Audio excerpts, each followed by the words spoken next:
Alhamdulillah, Rabbil Alamin.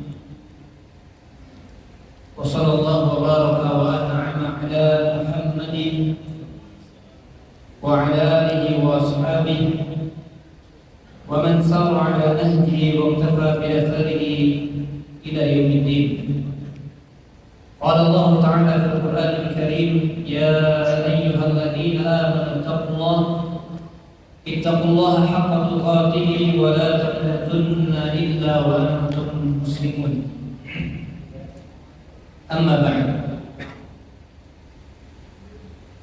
Para hadirin jemaah rahimani wa rahimakumullah. Alhamdulillah, kita bersyukur kepada Allah dengan nikmat yang Allah berikan kepada kita. Berbagai macam aktivitas, kegiatan, terutama ketaatan ibadah kita dapat dijalankan dengan nikmat dari Allah Subhanahu wa Ta'ala. Maka petaka, musibah, keburukan banyak yang terhindarkan dari kita. Salawat dan salam kita mohonkan kepada Allah Subhanahu wa Ta'ala, semoga senantiasa tersampaikan kepada Nabi kita Muhammad sallallahu alaihi wa ala alihi wasallam. Jemaah rahimani wa rahimakumullah, kita akan lanjutkan pembahasan kajian di dalam kitab atau buku dari tulisan guru kami yang telah diterjemahkan dengan judul Rahasia Salat. Tentu nanti kita akan gabungkan dengan praktek, kemudian juga memahami bacaan-bacaan salat, yang mana ini semua kita pelajari, ini semua kita kaji untuk meraih kekhusyuan dalam salat kita. Maka jemaah azani Allah wa iyyakum ajma'in, kita akan masuk di dalam pembahasan rahasia di balik membaca doa iftitah. Rahasia di balik membaca doa iftitah.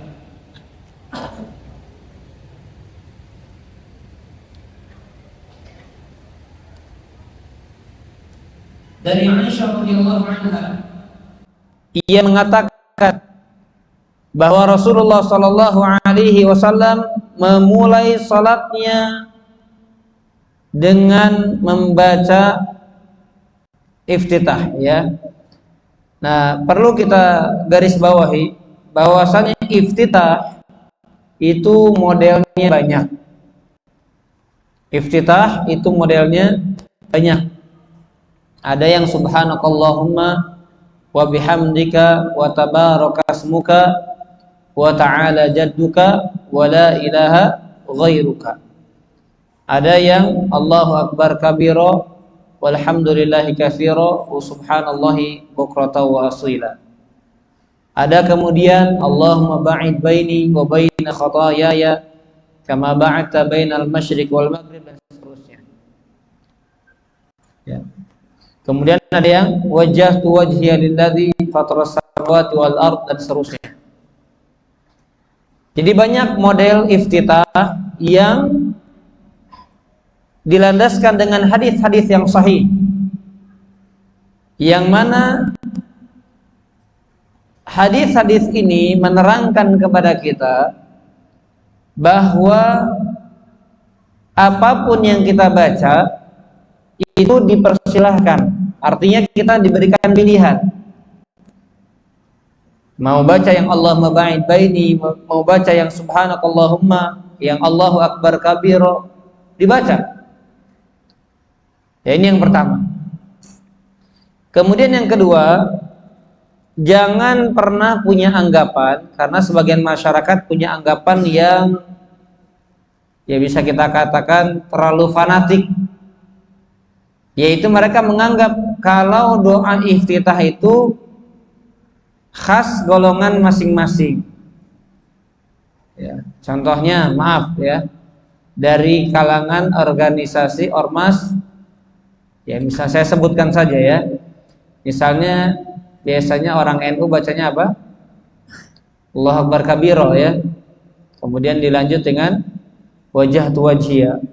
Orang Muhammadiyah Allah muba'id baini. Jadi ada anggapan di tengah-tengah masyarakat, oh berarti kalau Allah muba'id baini ini orang Muhammadiyah. Kalau bacanya Allah Akbar kabiro berarti orang NU misalnya. Padahal tidak demikian. Ya, jamaah rahimani wa rahimakumullah, kami perlu tegaskan tidak demikian. Semua yang diajarkan Nabi yang berdasarkan hadis yang sahih silakan dipakai. Dan tidak boleh dikatakan ini khas golongan A, ini khas golongan B, ini khas golongan C dan seterusnya. Ya, ini yang kedua. Kemudian yang ketiga, ketika membaca iftitah maka baca dengan sempurna. Dan di antara bacaan iftitah yang panjang adalah bacaan wajah tu wajhiyah. Itu panjang. Tapi di tengah masyarakat kita dibaca sepotong. Sampai apa? Wama anna minal musyrikin, sampai situ ya. Betul? Betul ya? Coba betul.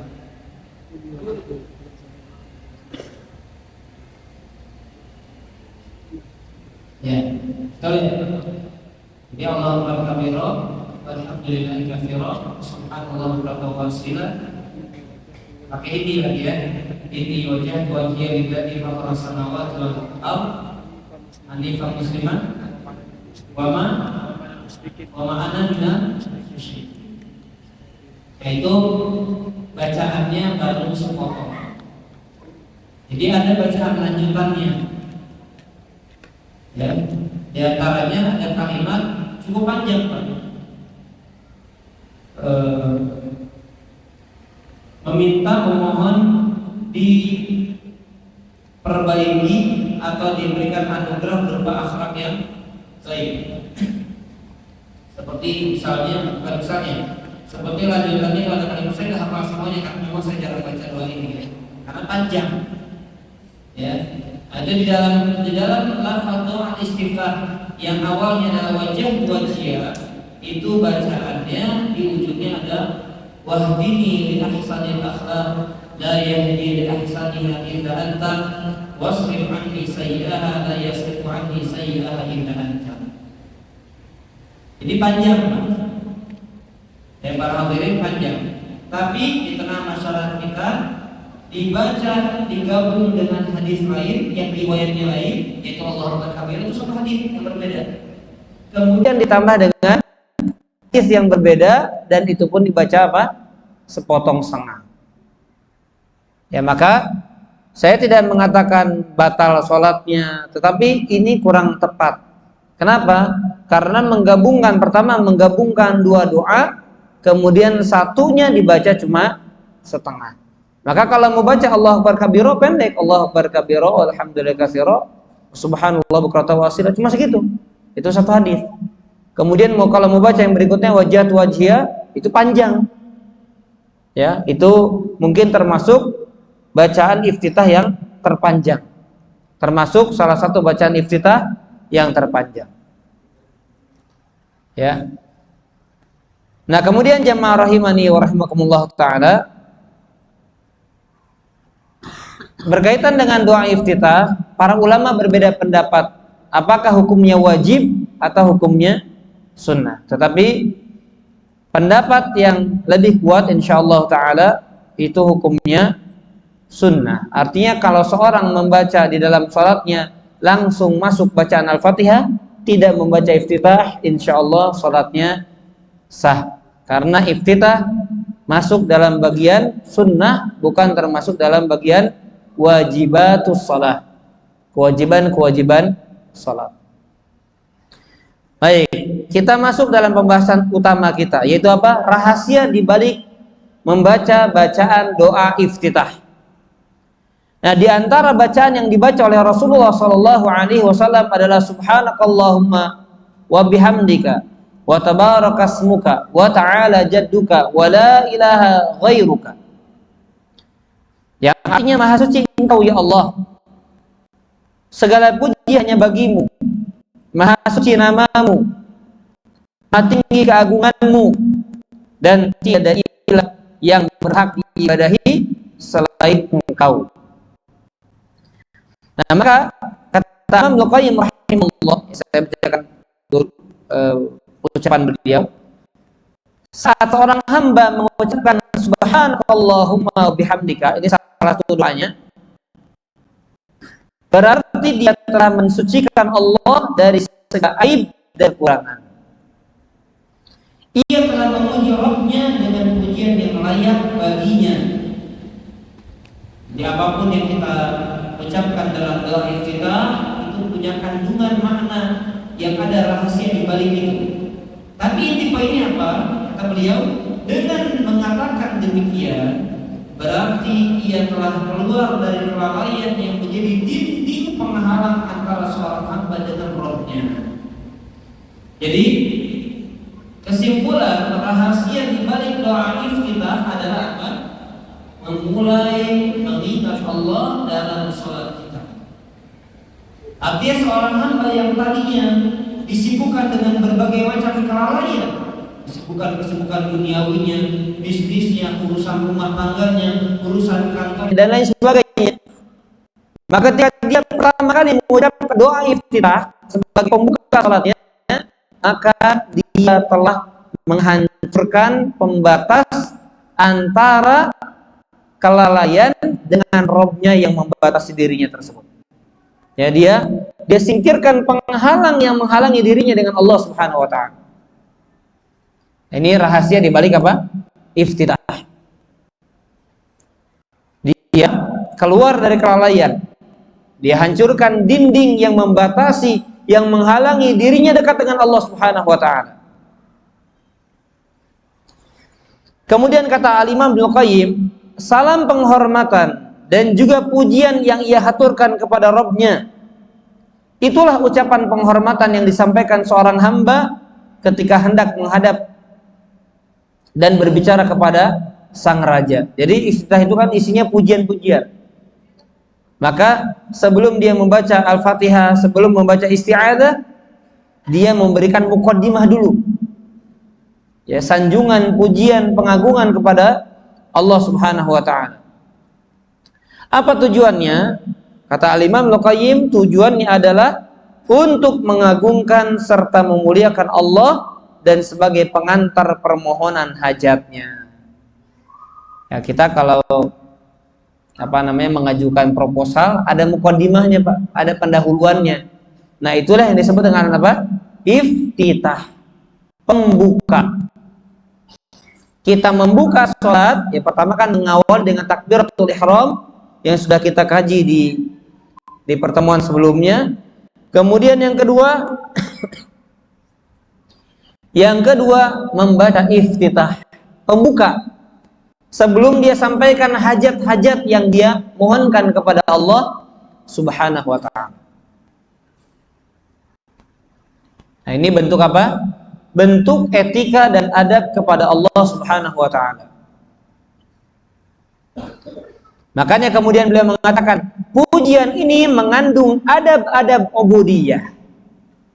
Jadi pujian ini mengandung adab-adab ubudiyah yang membantu upaya seorang hamba dalam menghadapkan diri kepada Allah, meraih keridhaan Allah dan menjadi sebab terkabulnya segala permohonan dan hajatnya. Etika adab pada Allah Subhanahu wa taala sebelum meminta, sebelum memohon hajat-hajat dan butuh. Maka diberikan istilah dengan apa?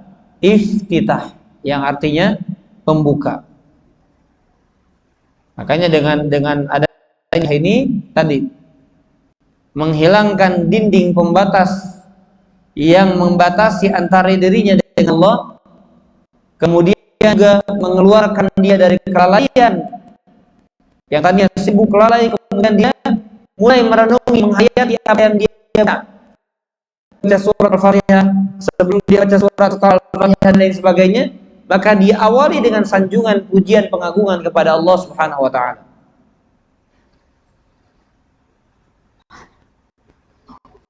Baik, jadi ini dibalik hikmah rahasia dibalik doa iftitah.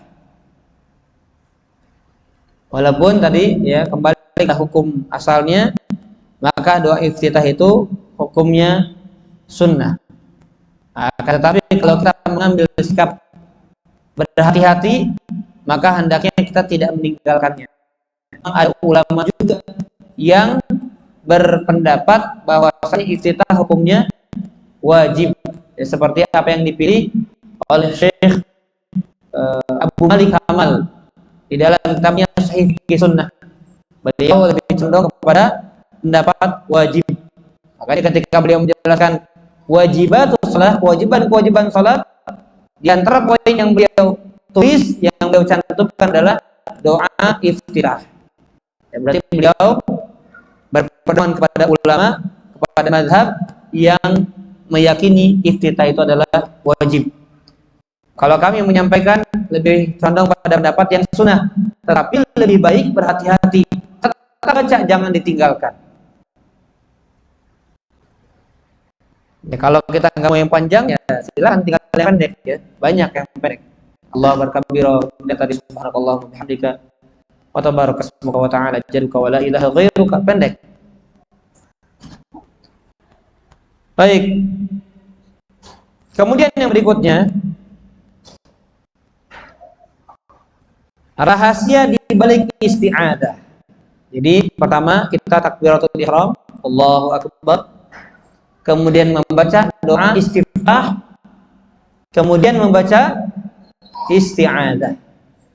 Ya, kemudian membaca isti'adah, yaitu memohon perlindungan kepada Allah Subhanahu wa taala. Ini cukup panjang para jamaah, tapi bagus ya, kita akan kaji paragraf demi paragraf, kita akan jelaskan. Lihat betapa pentingnya kalimat isti'adzah khususnya di dalam salat. Betapa pentingnya kalimat isti'adzah khususnya di dalam salat kita. Dan boleh beberapa bacaan isti'adzah itu ada beberapa, ya. Boleh dengan a'udzubillahi minasyaitonir rajim. Boleh dengan a'udzubillahi samil alim minasyaitonir rajim. Boleh juga dengan yang komplitnya adalah a'udzubillahi minasyaitonir rajim min hamzihi wa nafthihi wa nafthihi.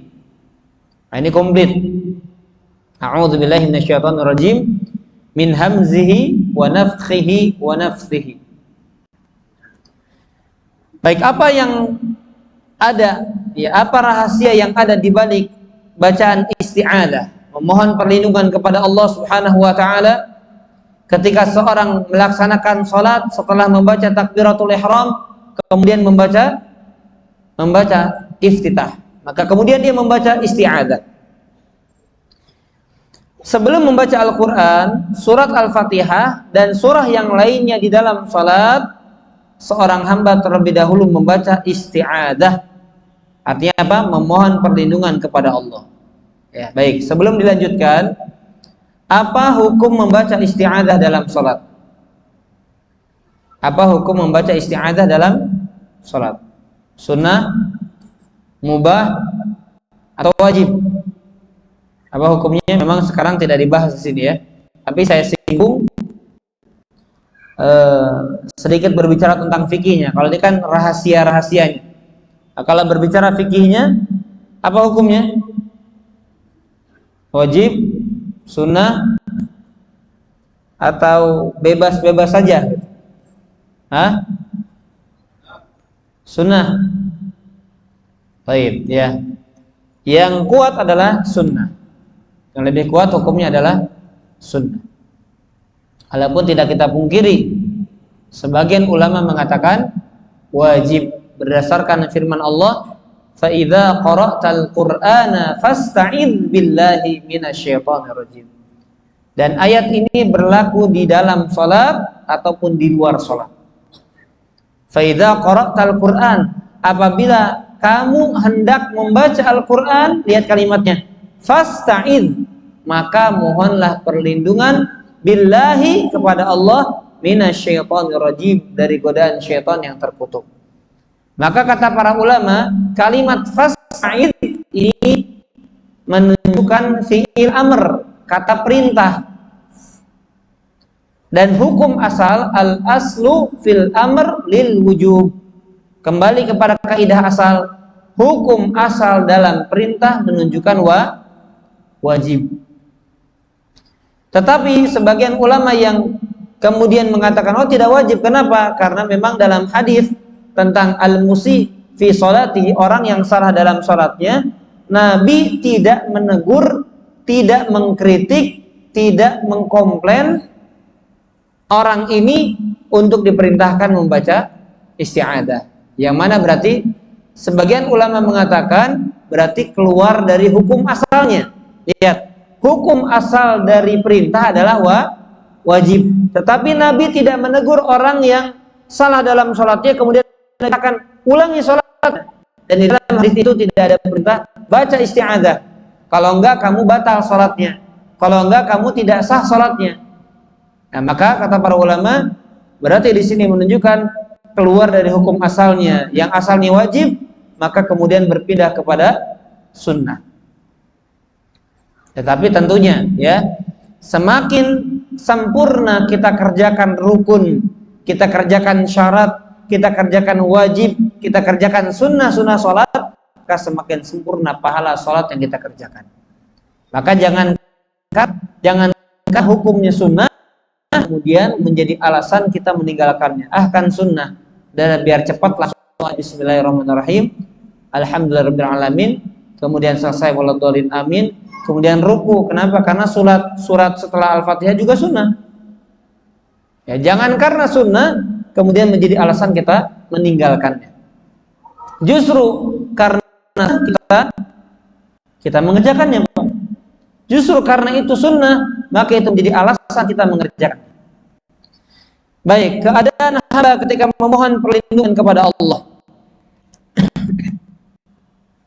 Tadi hamba sebelum membaca Al-Fatihah, dia membaca isti'adzah, yang artinya atau maknanya adalah memohon perlindungan kepada Allah. Kenapa? Karena kondisinya ketika itu adalah kondisi yang paling layak bagi syaitan untuk menggodanya.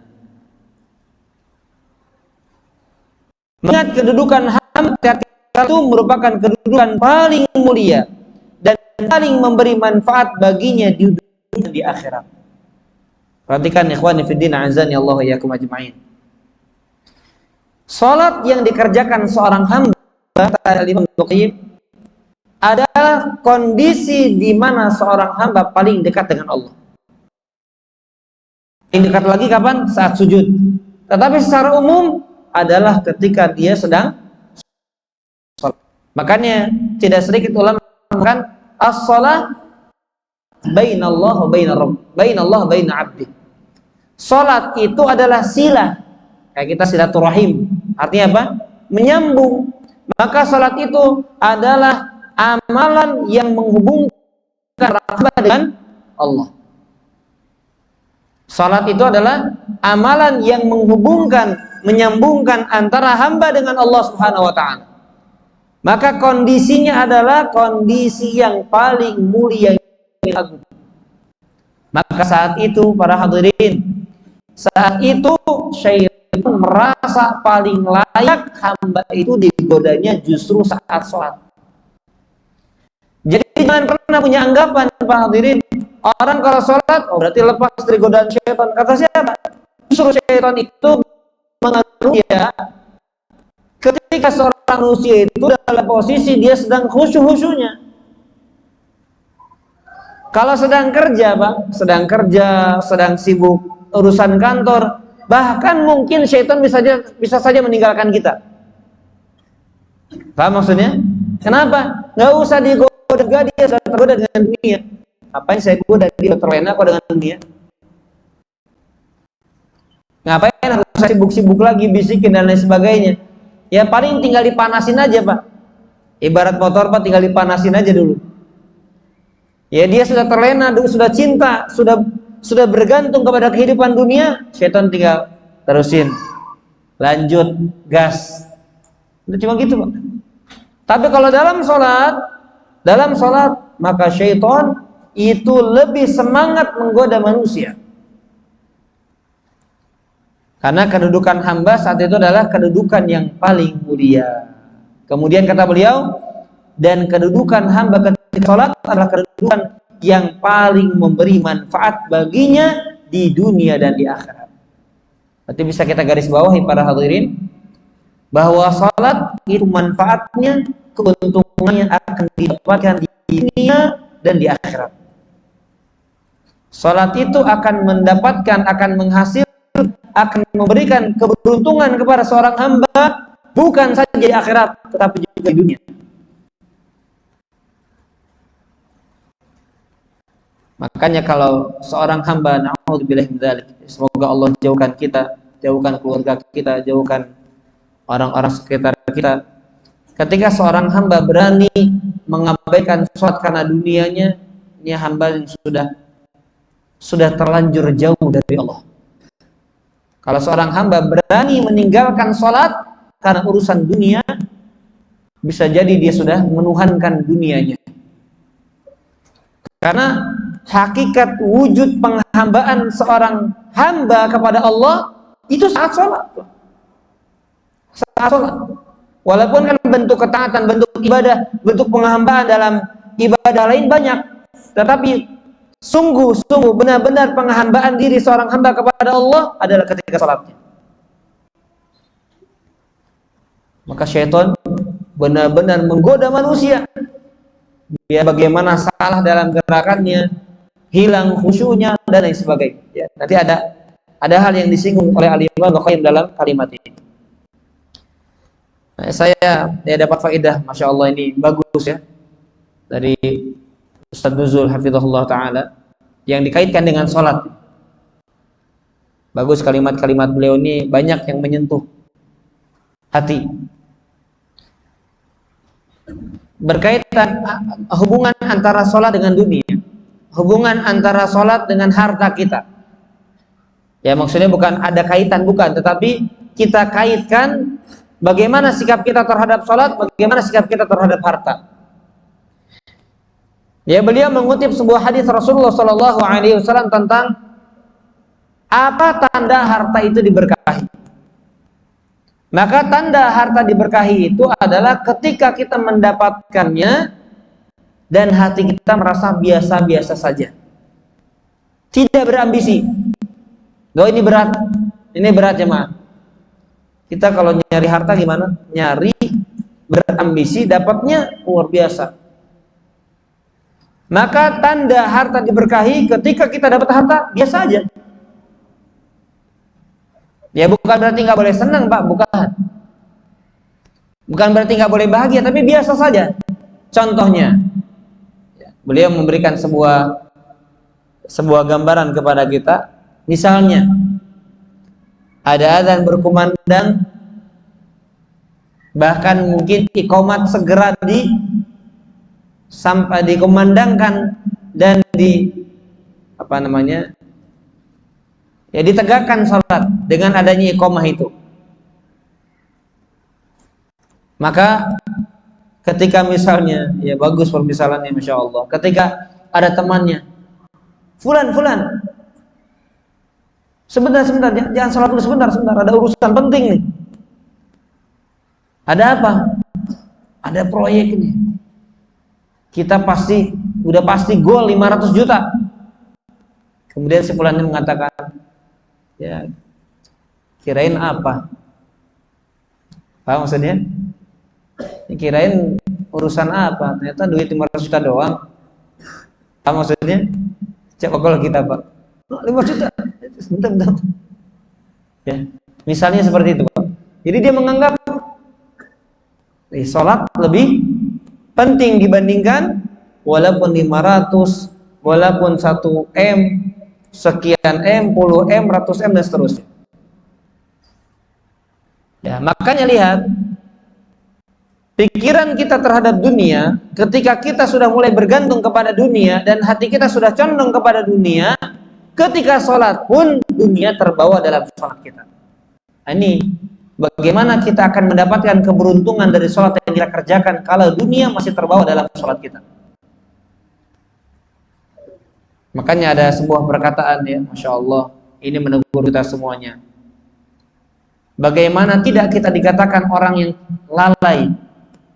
Sungguh sangat lalai kita. Kenapa? Karena ternyata dalam sholat kita pun dunia mesti kita pikirkan. Ternyata dalam sholat kita pun, yang mana ini adalah sebenar-benar dan sesungguh-sungguhnya wujud penghambaan seorang hamba kepada Allah, ternyata dunia masih dia pikirkan dalam sholatnya.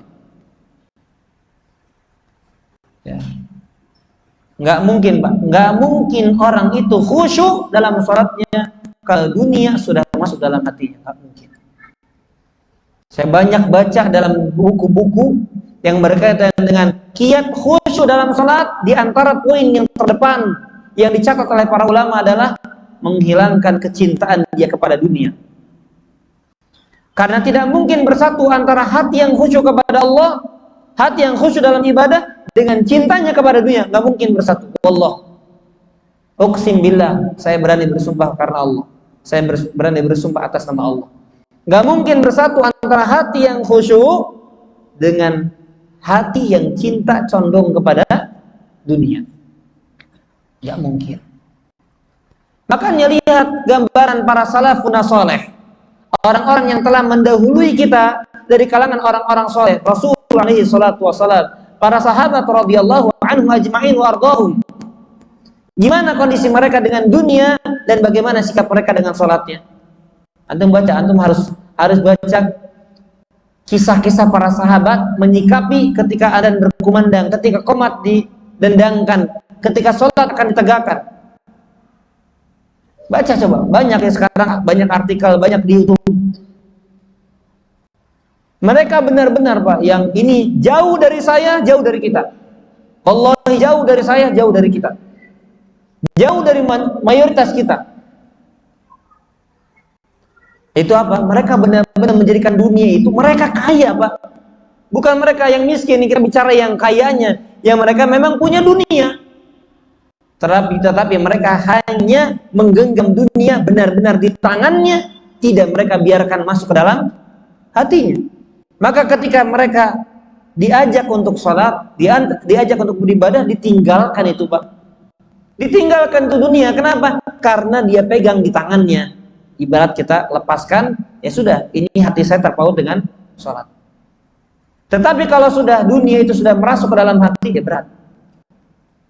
Melangkahnya berat, memulainya berat. Ketika memulainya pun, dunia masih, ruhnya masih ada bersama kita. Ya, nasallallahu salamu wa afiyah. Baik, nah itu ya harta yang diberkahi yang tidak terbawa, tidak terfikir, tidak terbayang-bayang ketika seorang hamba itu sholat. Nah ini diantara, Ustaz, lalu gimana kiatnya biar kita nggak cinta sama dunia sebagaimana tadi disampaikan bahwasanya ini sifat yang tercela. Caranya minta sama Allah, itu diantara caranya. Ya, la taj'alid dunya akbar hammina. Nabi sampai ajarkan doanya, ya Allah, janganlah engkau jadikan dunia sebagai ambisi terbesarku. Allahumma la taj'alid dunya akbar hammina. Ya Allah, jangan kau jadikan dunia sebagai ambisi terbesar.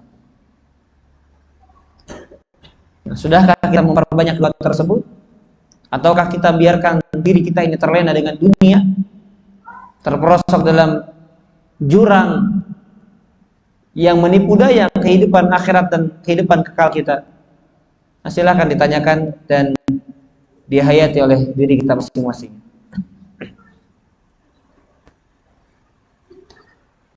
Kemudian para jamaah azani Allah wa iyyakum ajma'in, Al-Imam Al-Qayyim kemudian melanjutkan, tatkala itu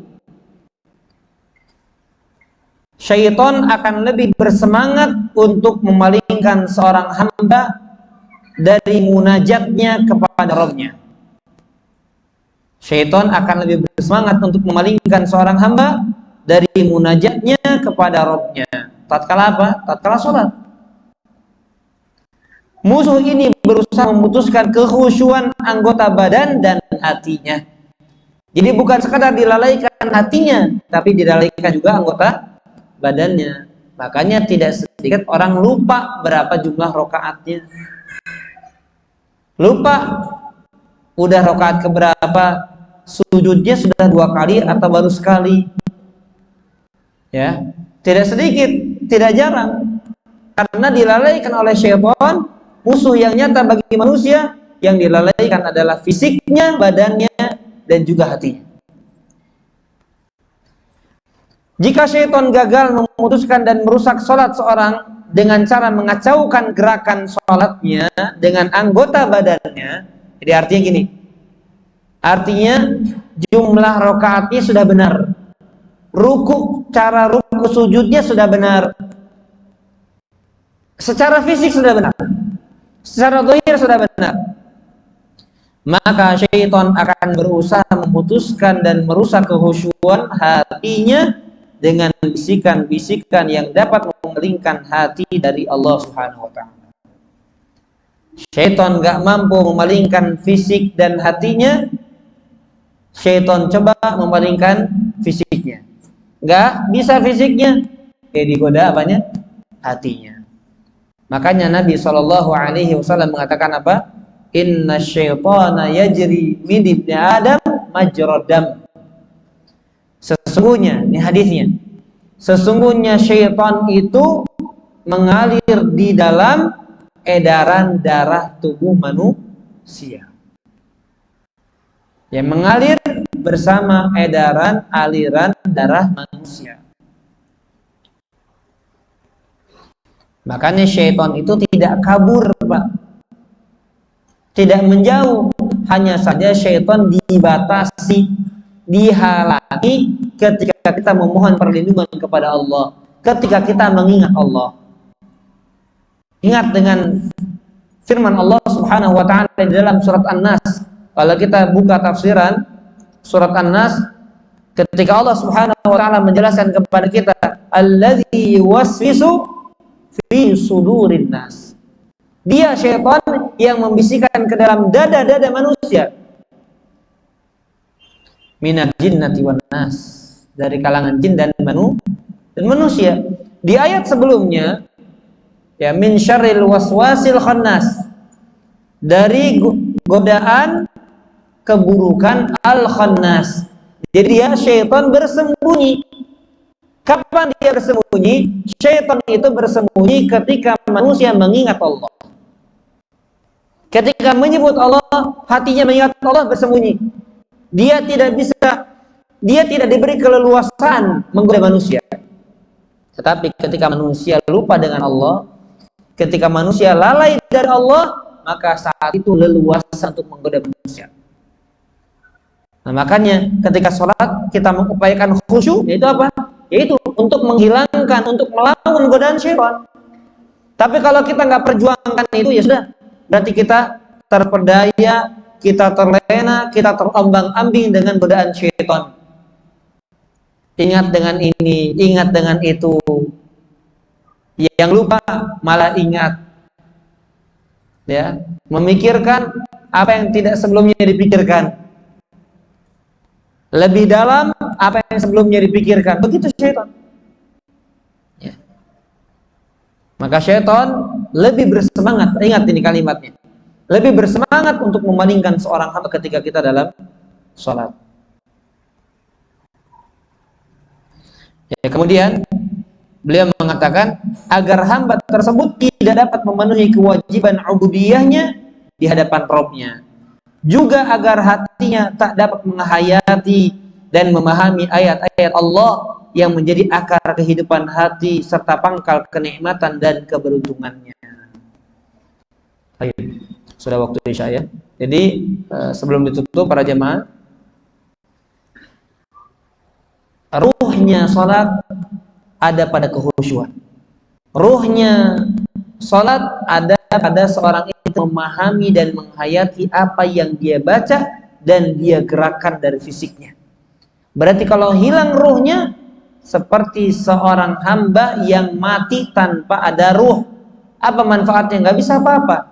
Maka apa manfaat dari salat yang tidak ada ruhnya? Nggak ada manfaatnya. Nggak ada manfaatnya. Ya, maka bahkan sebagian ulama mengatakan dia hanya berletih-letih dengan ruku dan sujudnya, dan bahkan barangkali dia tidak mendapatkan pahala dari apa yang dia kerjakan itu. Na'udzubillah min dzalik.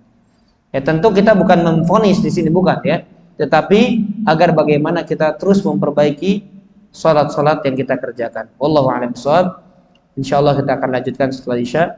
Subhanakallahumma bihamdika asyhadu an la ilaha illa anta astaghfiruka wa atubu ilaik. Assalamualaikum warahmatullahi wabarakatuh. Karena memang seorang hamba ketika dalam salatnya, maka syaitan itu paling bersemangat menggoda seorang hamba. Maka butuh kita mendatangkan kalimat di mana di dalamnya terdapat permohonan perlindungan kepada Allah Subhanahu wa taala. Kemudian di kalimat ini Imam Ibnu Qayyim beliau menekankan, ya, kalau kita menekankan bahwa syaitan itu menggoda hati manusia agar bagaimana ketika seorang salat itu tidak memahami, tidak menghayati apa yang dia baca. Nah, kalau pertanyaannya, Ustaz, saya awam, bukan saya nggak menghayati, tapi saya nggak paham. Ya, nggak paham itu dengan apa? Dengan belajar. Masa bertahun-tahun, ya?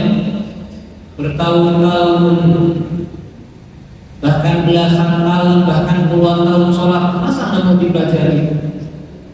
Bacaan takbirnya, bacaan istiftahnya, bacaan al-fatihahnya, bacaan yang biasa dia baca, bacaan kemudian rukunya, bacaan dalam sujudnya, bacaan dalam di antara dua sujudnya. Coba Pak, kebanyakan kita bagaimana Pak? Ya sholat yang penting sholat. Nggak hafal dengan minimal artinya aja, nggak hafal, banyak nggak hafal. Jadi inilah sikap seorang hamba, inilah sikap kebanyakan masyarakat kita kepada sholat. Coba kalau urusan dunia, SD 6 tahun, SMP 3 tahun, SMA 3 tahun, kuliah 4 tahun. Itu untuk kejar dunia, mau dia sekolah, mau dia keluarkan uang, mau dia keluarkan tenaganya, dia kerahkan waktunya, mau untuk kejar dunia. Sarjana ekonomi dan bisnis, ada hukum, ahli hukum, itu untuk dunia. Tapi untuk akhirat, semua kali Ustaz dan Ustaz. Ada Ustaz, daya ingat saya beda kalau orang pondok buat dunia dia usahakan, dan buat akhirat dia dari usaha. Betul kan? Kebanyakan kita kan begitu. Maka hati-hati ya, pentingkan urusan akhirat, utamakan urusan ibadah yang ketaatan kita kepada Allah Subhanahu wa taala. Bukan tercela orang sekolah sampai titelnya atau sampai tingkatan tinggi, tetapi kalau dia kejar dunianya, habis waktu, habis tenaga, habis harta, mampu, lalu kenapa tidak untuk agamanya? Baik, kemudian Imam Ibnu Qayyim mengatakan, ya, sebagaimana saya sampaikan, kalau bisa punya bukunya, jadi bisa kita baca bersama, kita kaji bersama, ya. Kemudian bisa tulis di catatan, di bukunya atau di kertas yang disediakan. Dan ketika itu pula syaitan sangat berambisi untuk memalingkan hati sang hamba yang sedang menghadap kepada Allah, sehingga dia pun lalai untuk menghayati maksud dari ayat-ayat Al-Quran yang dibacanya. Jadi apalagi yang belum dipahami, yang sudah paham saja, misalnya Al-Fatihah, kemudian yang umum Al-Ikhlas, Al-Falaq, An-Nas, yang paham saja kita melamun. Gimana yang nggak paham? Gimana kita menghayati sesuatu yang kita nggak pahami? Betul nggak? Coba kita baca misalnya wan najmi idza hawa ma dhalla sahibukum wa ma. Gak paham mau apa yang dihayati? Apa yang kita hayati dari ayat, dari bacaan yang kita pun gak paham dengan itu. Ya misalnya berbicara surga, ternyata yang dia gambarkan neraka. Berbicara neraka, yang dia gambarkan surga, yang gak nyambung. Itu bukan namanya khusyuk. Khusyuk itu ya apa yang diucapkan nyambung, ada hubungan, ada kaitan, selaras dengan apa yang terbesit, yang terfikirkan, yang terungkap, yang dihayati dengan hati. Itu yang khusyuk. Nah berbeda memang ketika misalnya kita sholat berjamaah, kemudian imamnya membaca ayat-ayat yang asing bagi kita, khususnya orang awam ya, itu mungkin wajar. Tapi misalnya kita sholat sendirian, kemudian kita pilih sholatnya, pilih bacaan yang kita hafal, masa kita nggak pelajari dulu? Itu minimal ya. Baik. Kemudian ketika Allah Subhanahu wa taala mengetahui keteguhan dari musuh utama manusia itu dalam menggoda seorang hamba dalam sholatnya, sementara hamba tersebut terlalu lemah untuk menghadapinya, maka Allah memerintahkannya supaya memohon perlindungan serta pertolongan kepadanya demi menghindari godaannya. Jadi itu ya hikmah dibalik kita dianjurkan baca isti'adzah itu, karena Allah tahu kita lemah sedangkan musuhnya kuat. Maka ketika Allah Subhanahu wa taala mengetahui kelemahan kita untuk melawan godaan syaitan, yang godaan tidak terdengar dengan telinga, yang godaannya tidak terlihat dengan kasat mata, betul nggak Pak? Kedengaran nggak godaan syaitan itu bilang kunci di sana, jangan lupa begitu, nggak kedengaran, tiba-tiba kepikiran aja Pak. Kemudian bentuknya kelihatan tidak.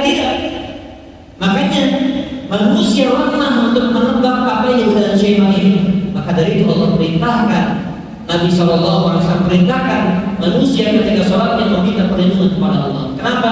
Karena Allah yang maha mampu, kita nggak mampu. Allah yang maha mampu, Allah yang maha tahu, Allah yang maha dengar. Sedangkan kita nggak mampu, kita nggak dengar godaan syaitan, kita nggak lihat godaan syaitan. Maka cukup baginya dengan membaca isti'adzah untuk melawan dan menangkalnya. A'udzu billahi minasyaitonir rajim. Seolah-olah Allah mengatakan kepada hambanya, perhatikan, seolah-olah Allah mengatakan dengan adanya anjuran kalimat isti'adzah dalam salat, engkau tidak akan kuat untuk melawan musuhmu ini. Maka mintalah perlindungan dan pertolongan kepadaku, niscaya aku akan melindungi dan menghindarkanmu dari musuh ini. Seolah-olah begitu Pak, minta perlindungan sama saya, karena kamu gak mampu, gak tahu apa yang dibisikkan syaitan. Demikian yang dijelaskan oleh Syekh Abdul Razak juga, kenapa di dalam isti'adzah itu, apa hikmahnya di dalam isti'adzah itu, nama Allah dua yang dipilih, a'udzu billahi samii'il alim minasyaitonir rajim. Jadi kalimatnya apa? As-Sami' al-Alim. Kenapa tidak dengan nama-nama lain? Karena manusia tidak bisa dengar bisikan syaitan, sedangkan Allah As-Sami' yang Allah yang mendengar. Al-Alim, manusia nggak tahu godaan syaitan itu apa aja, sedangkan Allah Al-Alim, Allah yang mengetahui semuanya. Maka kita sandarkan pertolongan kita ini kepada siapa? Kepada Allah yang As-Sami', kepada Allah yang Al-Alim.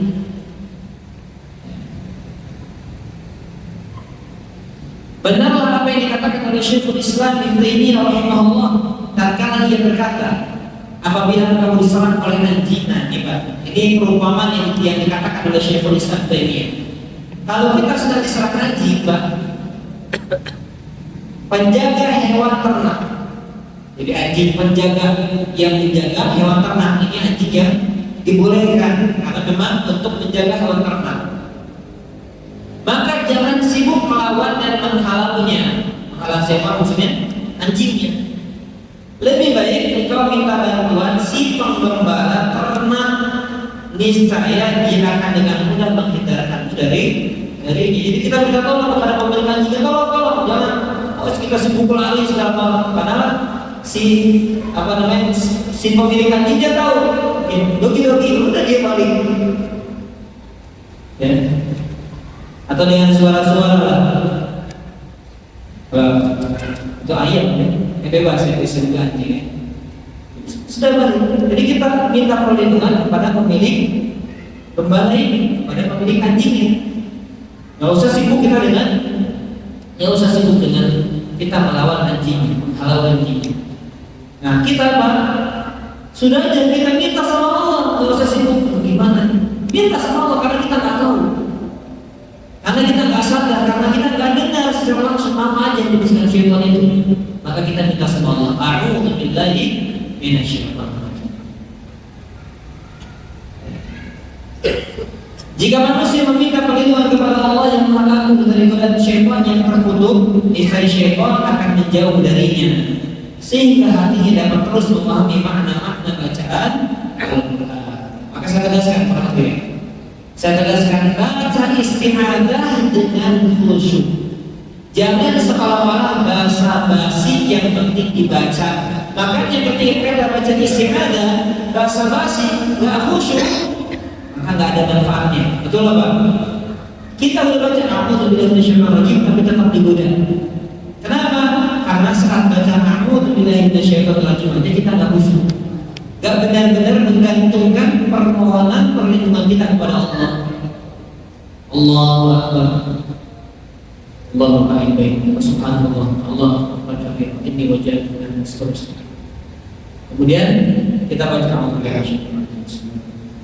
Jadi bacanya hanya sekedar lewat, hanya sekedar formalitas, tapi nggak benar-benar kita sama Allah. Makanya khusyuk. Aku minta perlindungan. Saya sedang menghadap engkau, saya pengen khusyuk, pengen baca ayat-ayat, pengen bisa menghayati, pengen bisa membayangkan apa yang tergambar dalam ayat-ayat itu. Maka aku minta perlindungan kepada engkau ya Allah. Tapi kita dari takbir nggak khusyuk, minta perlindungan nggak khusyuk.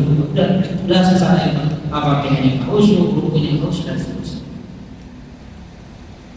Ya, katakan sekali lagi, ketika kita minta perlindungan kepada Allah, minta dengan sungguh-sungguh, minta dengan khusyuk, maka Allah akan mengabulkan. Baik, sehingga hatinya dapat terus memahami makna-makna bacaan Al-Quran, menelusuri taman yang elok, menyaksikan berbagai keajaiban yang amat mencengangkan akal, menggali dan menambah harta karunia-Nya yang melimpah yang tak pernah dilihat mata atau dengar telinga. Tampaknya faktor penghalang untuk meraih semua ini itu adalah hawa nafsu dan syaitan. Jadi godaan itu bisa dua Pak, bisa syaitan, bisa hawa nafsu. Apa tadi hawa nafsu kaitannya? Kaitannya apa yang saya sampaikan tadi, cinta kepada dunia, itulah hawa nafsu. Jadi udah di was-was syaitan, hatinya condong sama dunia, udah semakin kuat godaan.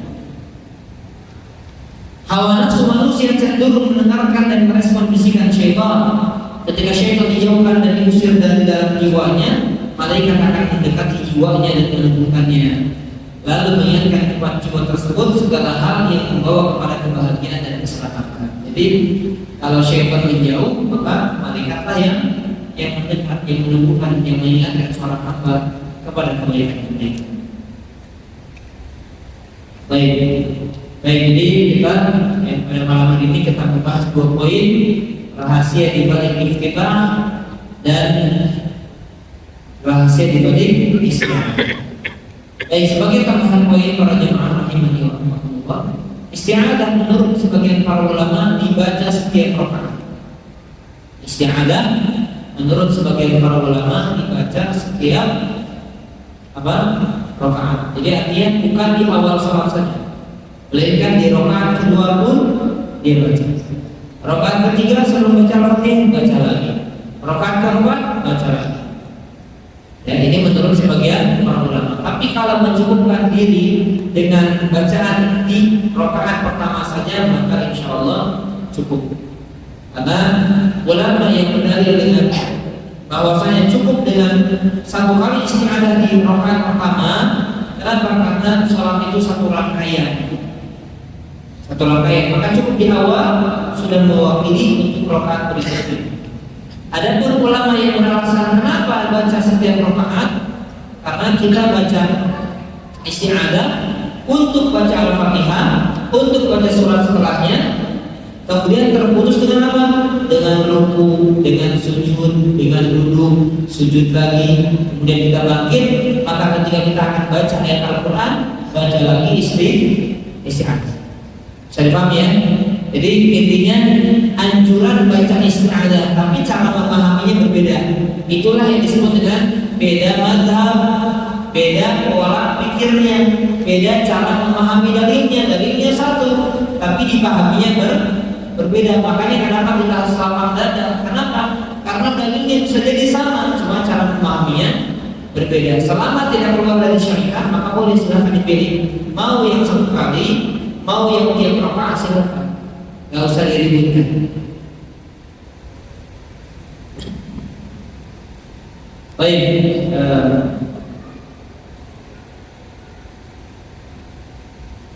mungkin cukup untuk materi rahasia dari bacaan iftitah isti'adzah. Kita akan tambahkan berkaitan dengan gerakan sholat yang kita kemarin praktekkan. Ternyata respon jamaah di media sosial ramai, ya. Sampai saya di komentar banyak komentar, ada yang asal, ada yang dan lain-lain. Ustaz terlibat amat, Ustaz nggak jelas. Ya istilahnya Anda menyalahkan ulama lain banyak ya. Untuk bisa lihat di Higiana, ketika saya menjelaskan takbiratul intiqal itu salah ketika dibaca di awal rukun atau ketika sudah masuk rukun. Nah, bahkan saya ingin menjelaskan lagi, Asy-Syaikh Asy-Syuwai'in, beliau sudah profesor doktor Saudi Arabia. Beliau Abdul Salam Asy-Syuwai'in, bahkan dia tegas ya menukil perkataan para ulama. Ketika seorang misalnya dalam keadaan berdiri ya, atau dalam keadaan di dalam sebuah rukun sholat, dia selesaikan bacaan takbir sebelum masuk untuk ke rukun berikutnya, maka bisa jadi batal sholat. Bisa dipahami? Misalnya ya saya berdiri kemudian akan rukun, maka saya baca Allahu Akbar baru rukun, terus sebagian orang mengatakan batal sholat. Nih, kalau kita nggak belajar, maka orang banyak nggak terima. Kita udah sholat ini untuk semakin orang itu sholat dan sholatnya itu tandanya diterima, berarti dia semakin perhatian terhadap rincian-rinciannya. Banyak orang kesadaran dan maaf, sebagian imam tidak perhatian terhadap hal ini. Utamanya yang pakai mikrofon yang begini. Tapi mikrofon yang berdiri itu ada sekarangnya. Ya, maaf, kadang dia ngejar biar terdengar makmum. Akan diselesaikan dulu, misalnya dalam keadaan berdiri. Allah, karena mikrofonnya berdiri begitu. Allahu Akbar, baru sebagian ulama mengatakan sholatnya batal. Sebagian ulama mengatakan dia boleh mengulang kalimat takbir. Dia boleh mengulang kalimat takbirnya kalau belum selesai rukunya. Misalnya dia mengucapkan Allahu Akbar, kemudian ketika akan ruku diulangi kalimat takbirnya. Yang mungkin kalau sedang sendiri nggak akan jadi fitnah, tapi kalau berjamaah kok 2 kali, gitu ya. Maka dia ketika akan masuk ke ruku dia baca. Nah, kenapa sampai ada pembahasan seperti ini, rincian seperti ini? Sebetulnya jelas Pak, namanya takbiratul intiqal. Takbir perpindahan. Jadi ketika pindah dibacanya, bukan ketika masih dalam satu gerakan. Bisa dipahami dan mana? Bisa dipahami ya? Sama seperti halnya ketika seorang dalam keadaan sujud, misalnya mau bangkit ke rakaat kedua, dia apa? Dia masuk misalnya, baru mengatakan Allah. Allahu Akbar baru bergerak. Ya, saya baru terjemahkan ya, maksudnya ini terjemahannya takbiratan min takbiratul intiqal tabtul shalah. Dua takbir dari jenis dua takbiratul intiqal yang membatalkan salat. Itu apa? Ketika mengucapkannya sampai selesai, maksudnya sampai ucapan bar dan dia belum bergerak, atau ketika dia sudah bergerak habis baru dia baca. Kalimatnya tabtul as-shalah, membatalkan salat. Banyak perhatian, ya, perhatikan sholat kita. Itulah yang sering dibahas oleh para ulama. Bisa jadi sujud diterima sama Allah, rukunya tidak diterima. Bisa jadi ruku sujud diterima sama Allah, ternyata takbirnya tidak diterima. Dan ingat, takbiratul intiqal itu termasuk apa? Masuk apa? Ucapan takbir ketika perpindahan maksudnya apa? Rukun, wajib, sunnah, atau syarat?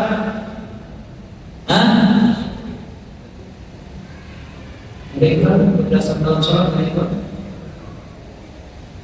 Masuknya rukun sholat, wajib sholat, atau sunnah sholat? Wajib sholat. Nah makanya Pak, nah, saya tambahkan penjelasannya. Orang yang lupa dan orang yang tidak tahu bisa saja dimaafkan.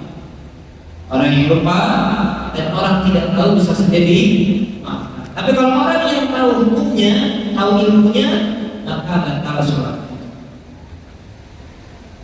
Bisa dipahami Pak?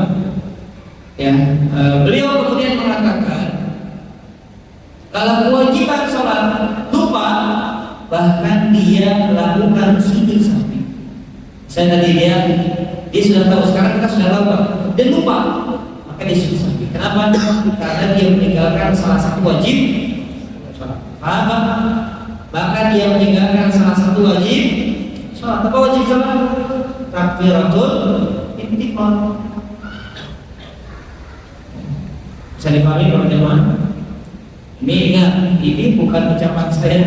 Ini kadang orang bilang, Ustaz nyalain ulama. Saya bukan ulama.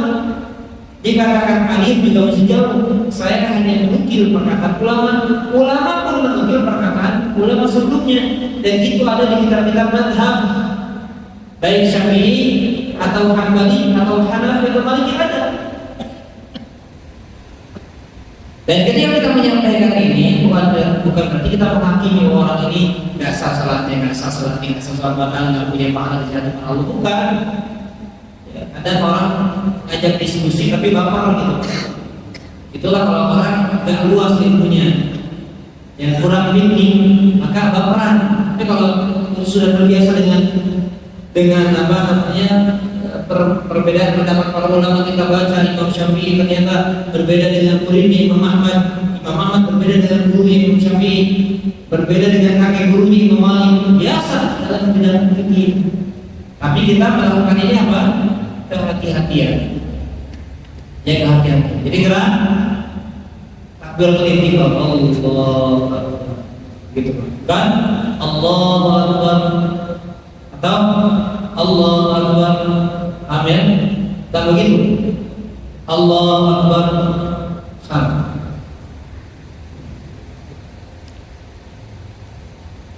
Kalimatnya bahkan di sini takbir ta'udul as-salat, maka batal salat. Allahu Akbar. Kemudian berikutnya para jemaah,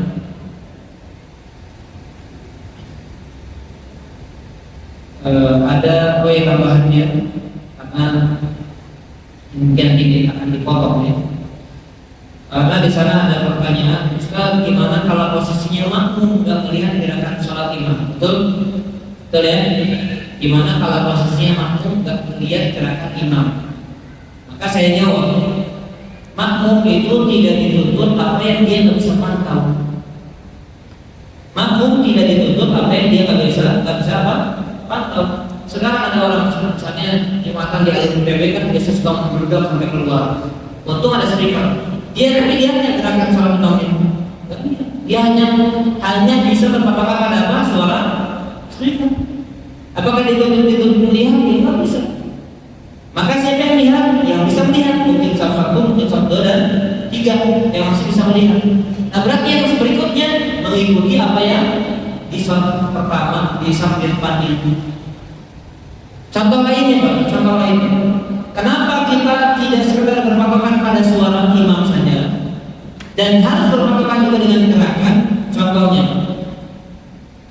tentang hadis yang menjelaskan bahwasanya para sahabat radhiyallahu anhum ajma'in mulai sujud adalah ketika Nabi sallallahu alaihi wasallam sudah meletakkan kakinya di tanah.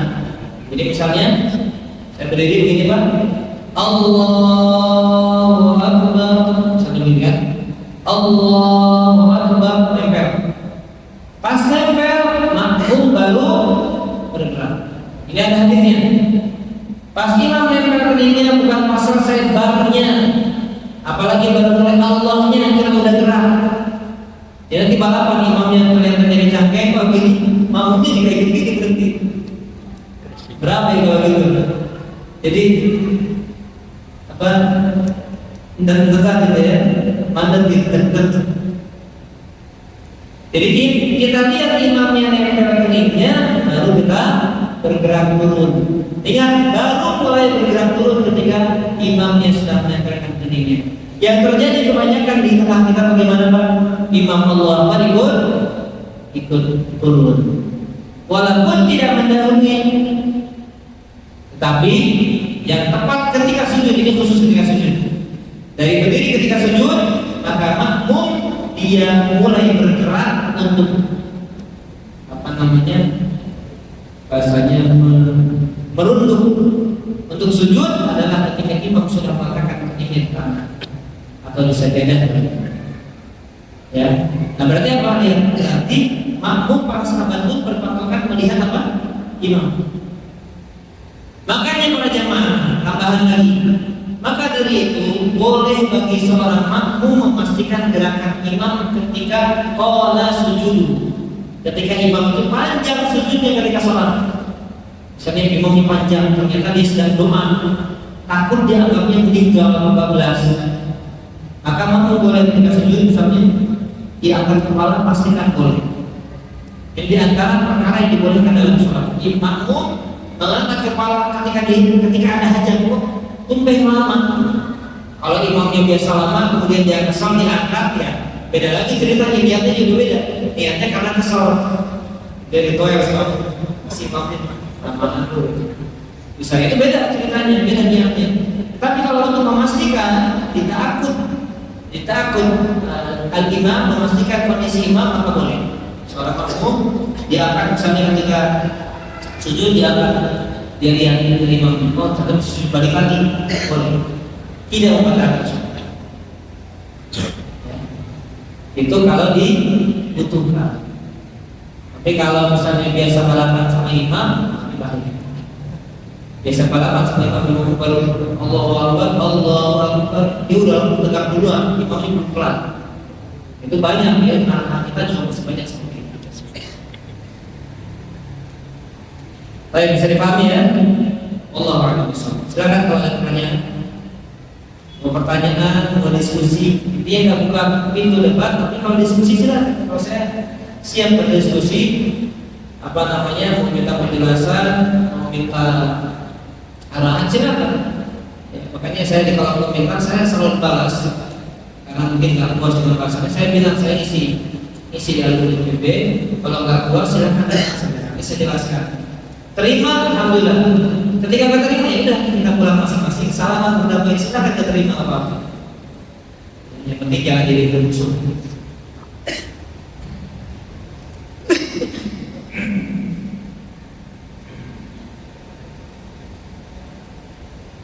Ustaz, apa hukumnya menarik orang sebelah kita karena kurang rapat safnya atau kurang lurus? Boleh ya. Kita rapatkan ketika apa yang kita beri syarat untuk rapatkan boleh, tidak masalah. Tapi kalau orang awam, menurut saya, hemat saya, katanya tidak tahu, lebih baik kita tahu serah. Kadang dia tarik malah emosi, jadi gak usuh sholatnya, kita gak usuh, dia gak usuh, kemudian ngedumel dalam hatinya. Karena apa? biasa dan merapatkan kaki-kaki mereka ketika sholat. Bagaimana hukum memainkan jari dipletek atau bunyikan saat sedang sholat padahal tidak urgensi, tidak penting? Ini termasuk hal yang bisa merusak pahala sholat. Sholatnya tidak batal, tapi merusak pahalanya.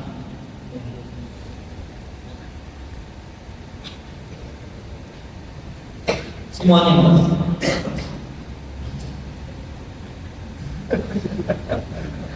Nah, olahraga bukan sholat ya. Olahraga pemanasan bukan sholat. Itu nggak ada sama Allah, nggak punya etika sama Allah. Baik, berkaitan dengan pertanyaan pertama, saya ingin menjelaskan juga. Ini ikhwan yang sudah ngaji, yang sudah tahu hukumnya. Di antara kekeliruan dalam tata cara merapatkan dan meluruskan saf adalah melebarkan kakinya. Ya, melebarkan apa? Kakinya. Saya contohkan. Dulu sebentar. Bangkit sebelah kanan.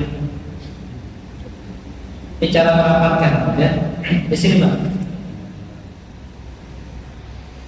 Hadis Nabi Pak, al-mankib bil mankib.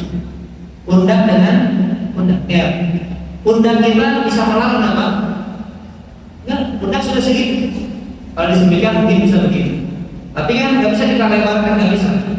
Jadi pundak dengan pundak, coba pundak dengan pundak. Jadi yang jadi patokan pundak, kaki baru mengikuti. Jangan kaki dulu. Yang pundak gimana kita mulai bareng gimana? Ke sini, ke sini. Jadi pundak ya, kemudian kaki di sejajarkan yang pundak. Udah itu udah pasti. Sejajar dengan pundak. Tapi nggak usah terlalu. Nah, maaf, sebagian terlalu memaksa. Jadi ini namanya futsal. Ada orang penalti gitu kan, penalti yang tendangan bebas, free kick. Ya? Jadi yang tepat adalah al-mankib bil mankib. Yang jadikan kepala pukul adalah jadi pukul. Karena kan masing-masing orang beda lebar bahunya. Betul nggak? Tapi kalau kaki bisa disesuaikan, bisa nanti misalnya bangkit ternyata lebarnya segini. Gak seimbang, ada kan orang yang gak seimbang ya. Orang fitness gimana Pak? Seimbang kan? Begitu dia. Lebar kan? Apalagi ototnya ke sini lagi Pak. Misalnya. Maka misalnya anggaplah ini ototnya segini Pak. Nah udah lebar misalnya. Berarti apa? Tinggal sesuaikan kakinya. Gitu Pak. Jangan kakinya dulu. Kalau kakinya dulu ya, yang terjadi begini. Coba kakinya dulu. Jawab atau tidak? Jadi dipahami Pak ya? Allah Akbar.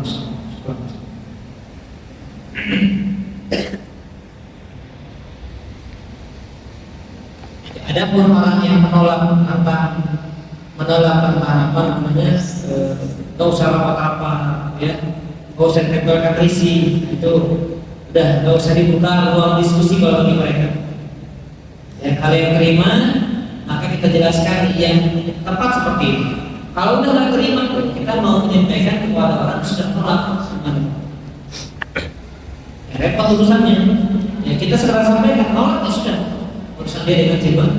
Dengan Allah Subhanahu wa taala. Allah. Baik, ada lagi silakan yang mau tanyakan. Boleh secara langsung ya. Ya silakan. Waalaikumsalam. Menyikapi yang sujud tadi Ustaz. Tadi kan kata Ustaz harus lihat imam sujud dulu. Kebanyakan di kita imam itu terlalu cepat Ustaz. Kita masih berjalan ke sujud, ya udah bangun lagi. Untuk menyikapi itu gimana Ustaz? Itu imamnya orang lain mana ya? Kalau imamnya terlalu cepat, kadang kita nggak tahu kondisi imam. Kalau kita nggak tahu kondisi imam maka kita dimaafkan. Ya, kita dimaafkan. Dan Allah akan saya ada yang mengatakan kalau kita tinggal 2 gerakan sholat maka batal sholat kita. Misalnya imam sudah 2 gerakan, kita ternyata gerakan kejar, batal sholat kita. Saya belum dapat dalilnya itu dari mana. Misalnya contohnya kita masih menyelesaikan bacaan Al-Fatihah, ternyata imam sudah ruku. Ketika kita akan ruku imam sudah berdiri. Jadi kejar-kejaran ya. kayak Fajar Jakarta gitu kan, kejar-kejar. Nah maka kalau kita nggak tahu, maka kita misalnya ketika tahu berusaha tidak percepat bacaan. Kalau kita sebelumnya udah tahu, ya kita tegur, jangan terlalu cepat, terus terlalu cepat. Kalau misalnya nggak bisa ditegur, berarti kita yang cepatnya bacanya. Ya misalnya kita kan baca ketika berdiri untuk sujud, ya cukup Rabbana wa lakal hamdu. Karena ketika imam Allahu Akbar misalnya, kalau dia terlalu cepat ya maka tidak masalah kita mengejar dia misalnya. Ada ini kan yang sunnahnya, dan ini memang tidak membatalkan salat. Kalau misalnya imam belum nempel keningnya, kita sedang bergerak, batal salatnya. Beda dengan hukum tadi. Jadi bukan berbicara tentang sah atau tidak. Beda dengan tadi takbiratul intiqal ya, pembahasannya berbeda. Tetapi menyelisih sunnah. Yang sunnah adalah ketika imam sudah benar-benar menempelkan, itu tidak gerak. Tapi kalau tadi betul, misalnya imam cepat, Allahu Akbar sudah berkejar dulu.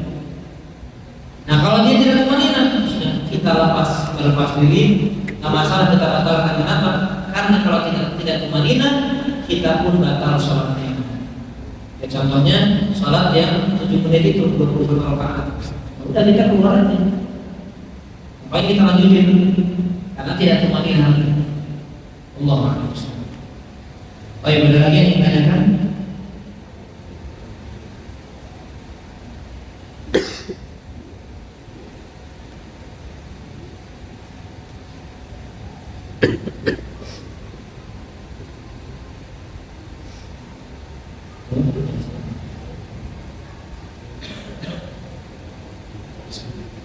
Assalamualaikum warahmatullahi wabarakatuh. Waalaikumsalam. Pak Ustaz, bagaimana menjaga dan mengamalkan sunnah keluarga? Bagaimana sikap kita ketika sholat sendiri, misal ataupun menjadi imam, ketika kita akan bangkit dari sujud untuk rakaat berikutnya, ada dulu istirahat Ustaz. Untuk takbir intiqal itu dibacanya ketika kita mulai bangkit atau ketika kita bangkit dari dulu istirahat tersebut. Baik, duduk istirahat memang khilaf di antara para ulama. Ada yang duduk istirahat itu khilaf di antara para ulama. Karena Nabi melakukan duduk istirahat itu, ini saya sampaikan fatwanya Syekh Utsaimin dalam kitabnya Tata Cara Salat, Sifat Salat Nabi.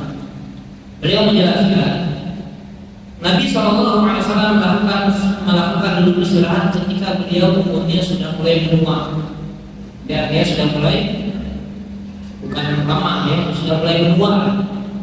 Ya, mungkin bisa kita katakan melemah. Memang usia tua tidak sebagaimana kuatnya di masa muda, makanya ada duduk istirahat dulu. Tapi kalau saya ini beliau berpendapat tidak perlu ada duduk istirahat. Kalau saya ini beda dengan Syekh Al-Albani dalam kitabnya Sifat atau Cara Salat, Sifat Salat Nabi. Kenapa? Di antara alasannya karena tadi pertama Nabi melakukan karena ada hajat. Yang kedua, kalau itu termasuk bagian sholat, pada umumnya gerakan sholat, setiap gerakan sholat ada bacaannya, betul nggak? Sedangkan duduk istirahat kan kita duduk, ada nggak bacaannya? Ada, maka nggak perlu gerakan sholat.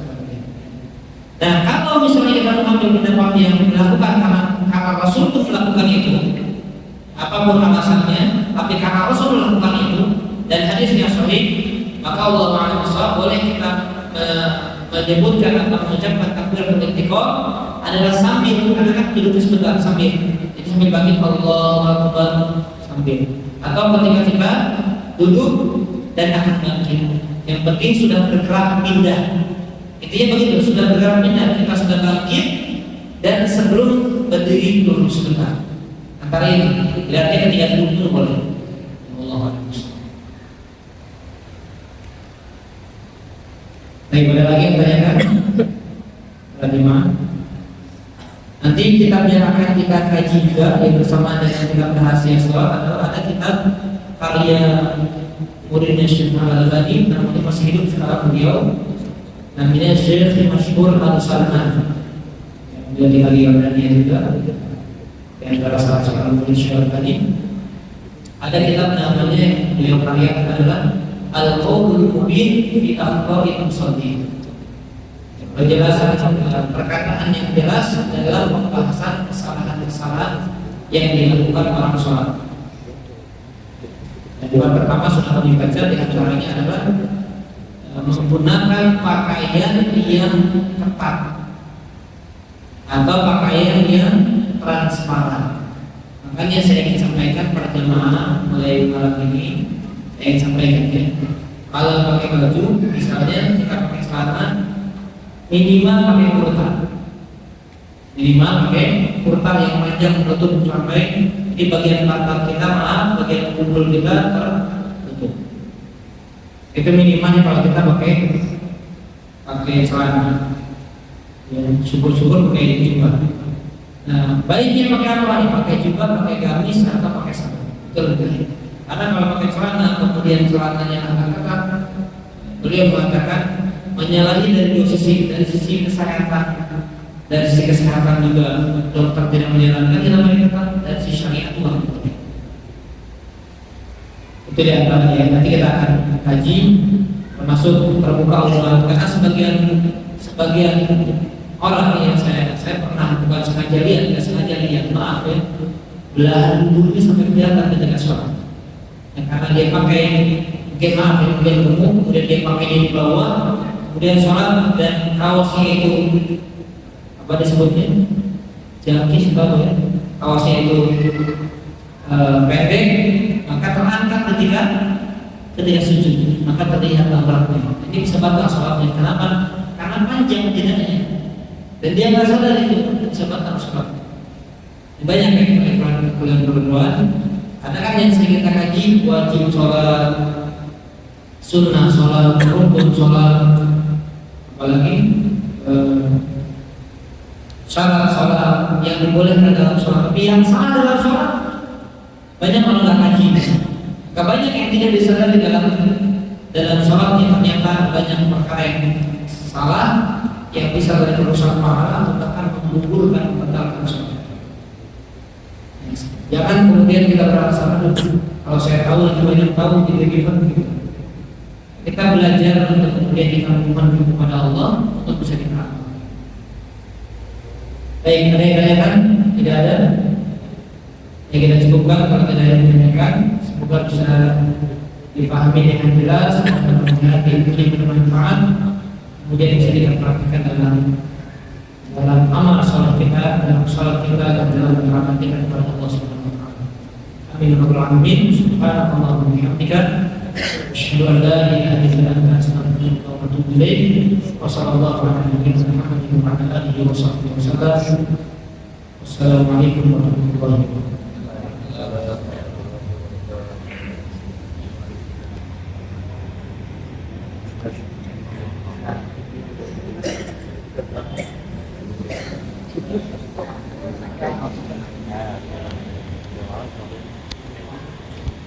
Ini dia